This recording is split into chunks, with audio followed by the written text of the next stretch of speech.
सौगंध मुझे इसे मिट्टी की, मैं देश नहीं मिटने दूंगा. जागतिक पातळीवर अनेक देशांमध्ये भीतीचं वातावरण आहे, युद्धाचं वातावरण आहे. आणि आपण नशीबवान आहे की आपण भारतात राहतोय.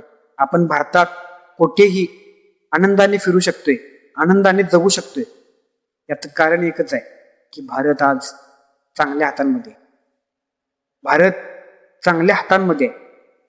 तुम्ही म्हणाल आपल्या देशात महागाई आहे, तुम्ही म्हणाल आपला देश बेरोजगार आहे, तुम्ही म्हणाल आपल्या देशात धर्माच्या नावावर राजकारण होते. पण मी म्हणेल आपल्या देशाची जागतिक पातळीवर एक वेगळी ओळख आहे. जागतिक पातळीवर आपला देश एक बलाढ्य देश म्हणून ओळखला जातो. जगात चाललेल्या या युद्धाबद्दल आपल्याला काय वाटतं कमेंट करून नक्की सांगा. लाईक करा, फॉलो करा, सबस्क्राईब करा. धन्यवाद.